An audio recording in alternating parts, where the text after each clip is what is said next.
The snow had been falling since morning, soft as sorrow. By sundown, it swallowed every fence post, every hoof print, every sign that the world had once been warm.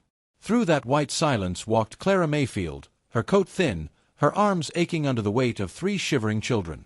Behind her, the faint yellow glow of the Cedar Hollow saloon flickered through the storm like a ghost she'd rather forget. They had sent her away just before noon, fired without ceremony. The words still echoed in her mind, "You're a bad example for decent women." All because she'd defended her boy, Eli, when one of the drunks grabbed him by the collar for dropping a tray. She hadn't screamed or cursed. She'd only said, "You touch him again, and you'll lose that hand." And for that, the town had decided she wasn't fit to work where men spat and gambled their souls. Now, snow stung her cheeks like penance. The youngest, Caleb, whimpered from inside her shawl. Ruth, ever the brave one, walked ahead with a stick, carving a path through the drifts as if she could beat the blizzard back herself. Clara whispered to the wind, "Just a little farther, Lord. Just a little light somewhere." But there was no light, only the sound of the storm howling through the broken canyons and the groan of her boots on frozen ground. They reached the edge of town by twilight. The last thing she saw of Cedar Hollow was the church steeple, dark and sharp against the sky, the cross buried in snow like it had given up on prayer. Beyond that, only wilderness, the Wyoming flatlands, raw and endless, framed by dead cottonwoods and skeletal pines. Each step forward was an act of defiance. Each breath a declaration that she was still alive. By the time the moon rose, pale as bone through the cloud bank, her legs trembled. The children were too cold to speak. Even the wind seemed to lose its strength, leaving behind a quiet so deep she could hear her own heartbeat. And that was when she saw it, a faint line in the snow that wasn't her own, an old wagon trail leading toward a dark ridge. Instinct told her to follow. It wound between patches of frostbitten brush, then dipped into a narrow hollow. There, almost hidden by white drifts, stood a cabin, weather-beaten, leaning, half-buried in time. She stared at it for a long moment, afraid to hope. Smoke no longer came from its chimney, the windows were black with age. But it stood, and that was enough. "Come on, loves," she whispered. "We'll see what the Lord's left us." The door resisted at first, swollen by years of storms. Then, with a groan like an old man's sigh, it gave way. The smell of dust and wood rot spilled out. The air inside was cold, but it was shelter, 4 walls between her children and the night. She laid Caleb on the floor near the hearth, wrapped Eli and Ruth in the torn quilt she found hanging over a broken chair. Her fingers, red and raw, searched the shelves for anything, matches, tools, food. And then she found it, a rusted tin box near the hearth, inside it a few old newspapers and a half-used candle stub. Her hands trembled as she struck the match. The flame flared, weak but alive, a single golden bloom in the gray. She fed it slowly, piece by piece, until the fire caught. Orange light rippled over the room, revealing a wall of old photographs, faded faces, a woman with bright eyes, a man with broad shoulders and sadness in his stance. The firelight made their ghosts dance. "Who do you think they were?" Ruth asked softly, curling close to her mother. "People who tried," Clara said. "That's all any of us can do." Outside, the wind moaned through the eaves like a widow's song. Clara sat beside the fire, her eyes reflecting the flame. Her mind wandered, to the man she had once loved, the promise they made before sickness took him, "We'll find a place that's ours." She thought she'd lost that dream the day she buried him. But maybe, she thought now, this broken cabin was what he meant, a beginning shaped from ruin. Hours passed. The fire crackled low, the snow outside muffling the world until all sound became memory. Eli stirred and whispered, "Mama, are we safe here?" Clara looked around, at the walls scarred by weather, the floor sagging, the old photograph staring from the mantel. "Yes," she said. "For tonight, we are." And for the first time in many nights, she believed it. When the children finally slept, Clara rose and stepped to the door. She opened it just enough to let in a breath of freezing air. Snowflakes drifted in, melting on her lashes. She watched them fall against the firelight, tiny embers from heaven. Her body ached, but something inside her, something small and stubborn, began to glow. Maybe it was gratitude. Maybe madness. Or maybe it was the faint recognition that this ruin, this exile, was not the end of her story. It was the page before it began again. She closed the door and returned to her children. The warmth of the fire brushed her face as she knelt beside them, tucking the quilt tighter. She pressed a kiss to Caleb's hair and whispered, "We're still here, baby. We're still here." Outside, the snow continued its quiet descent, blanketing the cabin, erasing footprints, sealing their secret in white. But far up the ridge, a solitary rider paused. His horse snorted steam into the night. Jedediah Cole, the man who owned this forgotten land, squinted through the darkness at the thin thread of smoke rising from the chimney that hadn't smoked in years. He frowned, his gloved hand resting on the saddle horn. No one had lived there since the fire that took his family. No one dared. And yet, there it was, a thin, persistent curl of warmth defying the winter sky. He turned his horse toward the hollow, the snow crunching beneath hooves. The storm eased for a breath, and if the night had a voice, it might have whispered, "The wind carries the lost to where they're meant to be." Morning came slow, a shy spill of gray light creeping through the cracks in the cabin walls. The fire had long since burned to embers, and Clara woke to the sound of snow dripping from the eaves, a rhythm steady as a heartbeat. Her children slept in a small huddle, warm under the quilt. For a moment, she just watched them breathe, her soul aching with both gratitude and the weight of what came next. Then she heard it, the creak of footsteps outside. Her heart clenched. A shadow passed across the window. The old door shuddered under the weight of a knock that wasn't polite. "Who's in my cabin?" a deep voice called. She froze. Her first thought was danger, the kind that came with whiskey and guns. But there was no slur in that voice. Only authority. And grief. She stepped toward the door, chin high. "We mean no harm," she said, hand hovering near the fire poker. "I've got 3 children in here. We just needed a place to wait out the storm." The latch turned. Snowlight poured in as the door opened to reveal a man, tall, broad-shouldered, his coat dusted with frost. His face was worn from years of sun and loss, eyes gray as winter river water. Jedediah Cole. He looked around the cabin, his gaze landing on the fire, the makeshift beds, the small shoes by the door. "This land's mine," he said, voice low. Clara met his stare, defiant despite her shaking hands. "Then it's been kind to strangers," she replied. For a long breath, neither moved. The air between them held the weight of 2 storms, one made of weather, the other made of memory. Then Jed exhaled, shoulders softening. "You can stay till the thaw," he said. "But you'll have to pull your weight. I don't feed charity."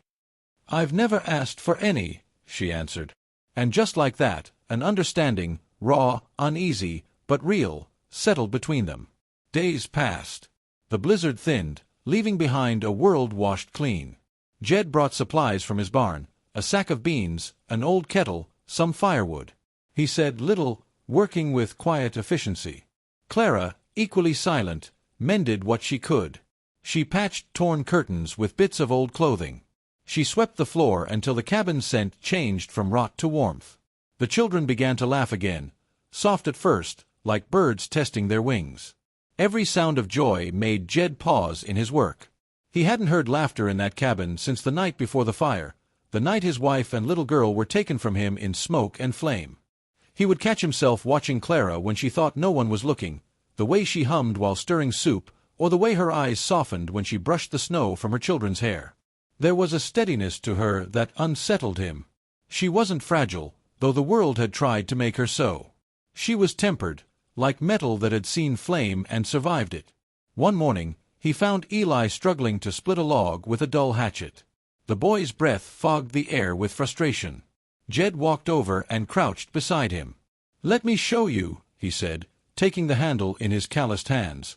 The boy nodded, watching intently as Jed lined up the blade. "Don't fight the wood," Jed murmured. "You listen to it. Every piece wants to break a certain way, you just have to find its line." The log split clean in 2. Eli grinned wide. Clara, watching from the doorway, smiled without meaning to. Jed caught her eye. Something unspoken passed between them, not romance, not yet. Just the quiet warmth of being seen and not judged. As the days stretched into weeks, a rhythm grew, slow, steady, born of necessity but stitched with grace. Clara cooked while Jed fixed the roof. She patched his coat. He built a small sled for the children. Sometimes they talked. Mostly they didn't. When they did, it was about small things: the stubbornness of weather, the way snowmelt turned the valley into glass, the coyotes' howls at night. But beneath their words ran a current neither dared name, a shared ache for what they'd lost, and a fragile belief that maybe, just maybe, they weren't meant to stay broken. Then came the whispers. One afternoon, a wagon clattered up the ridge. Mrs. Halpern, wrapped in fox fur and disapproval, stepped down. Her voice carried like a whip. "So it's true," she said, eyes narrowing at Clara. "The saloon girl shacking up with a man in his dead wife's cabin." Clara didn't rise to it. She kept scrubbing clothes by the creek, hands red from the cold water. Mrs. Halpern smirked. "Don't you have shame?" Jed stepped out from the barn, silent as a storm on the horizon. He walked to Clara, took off his own coat, and draped it over her shoulders. His voice, when he spoke, was calm and final. "She's earned more respect than any of you who came to throw stones." The older woman blanched, sputtered, and climbed back into her wagon. The wheels creaked away down the trail, gossip scattering behind her like ashes. Clara stood still, breath trembling. Jed looked at her, eyes softer now. "You didn't have to do that," she whispered. "Didn't do it for you," he said, turning toward the barn. "Did it for what's right." But as he walked away, she caught the faintest curve of a smile tugging at the edge of his mouth, a smile that felt like the first sunrise after too long a night. That evening, the cabin glowed with lamplight. The children slept near the fire, small bundles of safety. Clara sat at the table, mending one of Jed's gloves. Her fingers were sore, but she liked the feel of the leather, the smell of work and earth. Jed entered quietly, brushing snow from his shoulders. He paused, watching her, how her hair caught the light, how peace seemed to return to the walls around her. "You made this place feel alive again," he said softly. She looked up, startled. "You made it safe enough to try." Their eyes met, a long, wordless moment. Not a confession. Not a promise. Just two souls recognizing themselves in each other's silence. Outside, the wind fell still. Inside, the fire whispered against the hearth, and for the first time in years, the cabin felt like a home again. By the time the thaw came, the valley had changed its voice. Snow gave way to mud, then to tender green. The creek swelled and laughed again. And for the first time in months, the cabin didn't look haunted anymore. It looked lived in, smoke rising from the chimney like a flag of quiet survival. Clara stood on the porch one morning, watching the children chase each other through the grass that pushed stubbornly through the thawing ground. Her hands were cracked, her shoulders sore, but she smiled. Every ache was proof that she'd made it. Behind her, Jed worked silently on a new door hinge, the scrape of metal soft and sure. They had grown used to this, the rhythm of shared space. The easy silence. The way their glances lingered without demand. Sometimes, in the evenings, they sat side by the fire and spoke about the past. Not the pain of it, just the facts. Words softened by understanding. One night, Clara asked quietly, "Was it here? The fire that took them?" Jed paused, the flicker of flame reflected in his eyes. "Yeah," he said. "Right here. I rebuilt the walls, but I couldn't bring myself to live inside 'em again." Clara nodded, her voice small. "Then maybe you were waiting for someone who could."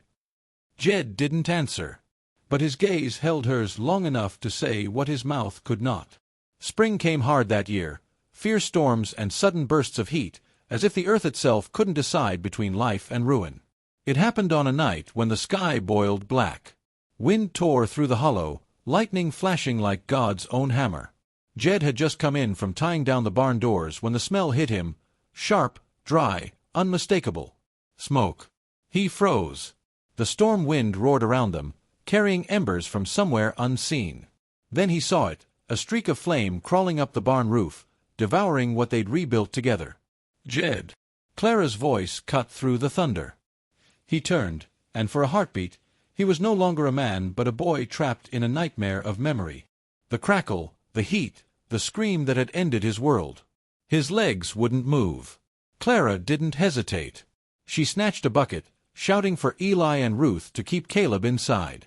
Then she ran straight into the rain. "Jed, help me!" Her voice broke the spell. He stumbled forward, grabbed another bucket, and followed her into the firelight. Together they worked in a rhythm of survival, throwing water, dragging tools, shielding their faces from sparks. The barn howled and coughed black smoke, but they didn't stop. When a burning beam collapsed, Jed pulled Clara out just in time, his arms wrapping around her as they fell into the mud. For a moment, all he could hear was her heartbeat, wild and furious against his chest. The storm raged, but their fire, that cruel, devouring thing, began to die. By dawn, it was nothing but a smoldering ruin, steam rising where flames once were. Jed sank to his knees, chest heaving, eyes hollow. "It's all gone again," he whispered. Clara knelt beside him, covered in ash and rain. She reached for his face, her fingers trembling but steady. "No," she said softly. "Not this time. We're still here." The words struck him like salvation.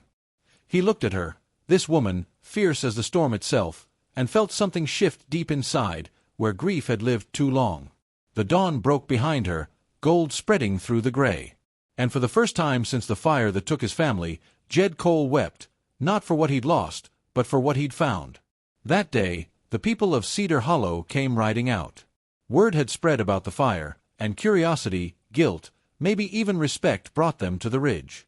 They found Clara and Jed working side by side to clear the wreckage. No tears, no spectacle, just the calm strength of people who refused to bow to fate. Sheriff Boone was the first to speak. "Heard what happened," he said, tipping his hat. "Town's sending supplies. You saved most of the livestock. Could have been worse." Jed nodded, wiping his brow.